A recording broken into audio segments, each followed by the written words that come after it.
9 सीटों पर अब सपा की एक नई पारी। जी हां, सभी 9 सीटों पर सपा के सिंबल पर लड़ेंगे गठबंधन के प्रत्याशी। उपचुनाव को लेकर अखिलेश का ऐलान। आखिरकार क्या है वे ऐलान, चलिए जानेंगे खबर को विस्तार से।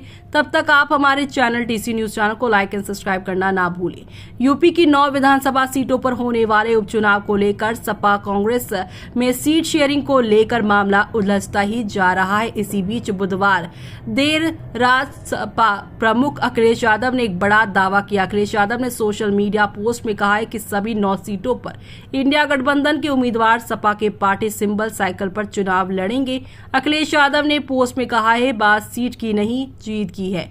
इस रणनीति के तहत इंडिया गठबंधन के संयुक्त प्रत्याशी सभी 9 सीटों पर समाजवादी पार्टी के चुनाव चिन्ह साइकिल के निशान पर चुनाव लड़ेंगे। कांग्रेस और समाजवादी पार्टी एक बड़ी जीत के लिए एकजुट होकर कंधे से कंधा मिलाकर साथ खड़ी है। इंडिया गठबंधन इस उपचुनाव में जीत का एक नया अध्याय लिखने जा रही है। कांग्रेस पार्टी के शीर्ष नेतृत्व से लेकर बूथ स्तर तक कार्यकर्ताओं के साथ आने से समाजवादी पार्टी की शक्ति कई गुना बढ़ गई है।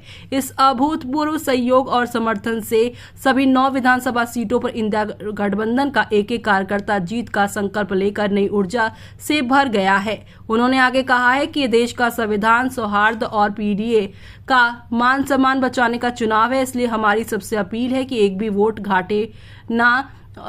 वोट ना बट पाए। देश हित में इंडिया गठबंधन की सद्भाव भरी ये एकता और एकजुटता आज भी नए इतिहास लिखेगी और कल भी, जैसे कि आशंका जताई जा रही थी कि मन माफिक और मन मुताबिक सीटें न मिलने की वजह से कांग्रेस पार्टी ने उपचुनाव को लड़ने से इनकार कर दिया है, तो वहीं सूत्रों के मुताबिक कांग्रेस पार्टी हारी हुई सीट पर दाव नहीं लगाना चाहती थी। अखिलेश यादव ने कांग्रेस के लिए गाजियाबाद और खैर की सीट छोड़ी है, जिसे सभी राजनीतिक जानकार और कांग्रेस पार्टी भी ऐसी सीट मान रही थी जिसे जीतना लगभग नामुमकिन था, क्योंकि भाजपा पिछले कई बार से इन दोनों सीटों को जीतती आ रही है। सूत्रों के मुताबिक ये कांग्रेस पार्टी का एक फेस सेविंग फॉर्मूला है, जिसमें सांप भी मर जाए और लाठी भी ना टूटे, यानी चुनाव नहीं भी लड़े और अपनी महत्ता बनाए भी रखे। कांग्रेस पार्टी को मालूम था कि गाजियाबाद सदर और खैर की सीट उसके लिए सबसे मुश्किल सीट थी और यही वजह है कि समाजवादी पार्टी ने ये दोनों सीटें कांग्रेस के लिए छोड़ दी थी।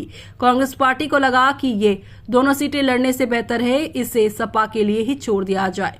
कांग्रेस पार्टी के प्रदेश नेतृत्व ने पहले ही इशारा कर दिया था कि अगर फूलपुर और मीरापुर जैसी सीटें अगर इन्हें नहीं मिलेगी तो वो चुनाव नहीं लड़ेंगे। अखिलेश यादव ने इन दोनों सीटों को देने से मना कर दिया, क्योंकि ये दोनों ऐसी सीटें जो विपक्ष जीत सकता है। सूत्रों के मुताबिक अखिलेश यादव और कांग्रेस की ताजा तरीन हुई बातचीत में यह फैसला ले लिया गया है कि कांग्रेस पार्टी चुनाव नहीं लड़ेगी और सपा ही सभी सीटों पर अपनी उम्मीदवार उतारेगी। इसके बाद समाजवादी पार्टी प्रमुख अखिलेश यादव ने एक्स पर लंबा चौड़ा पोस्ट लिखा। सूत्रों के मुताबिक मंगलवार रात को राहुल गांधी और अखिलेश यादव के बीच सीट को लेकर चर्चा हुई है। सपा ने फूलपुर सीट कांग्रेस के लिए छोड़ने को तैयार हो गई है, लेकिन आखिर कॉल यहाँ पर कांग्रेस पार्टी के शीर्ष नेतृत्व को लेना है। मसलन पेच गाजियाबाद सीट को लेकर भी फंस रहा है, जहां गाजियाबाद सदर सीट पर उपचुनाव होना है। कांग्रेस पार्टी इस सीट से भी चुनाव लड़ने के मूड में नहीं है। अब आपका इस पर क्या कहना है, हमें कमेंट बॉक्स में कमेंट करके बताना बिल्कुल भी ना भूलें आप।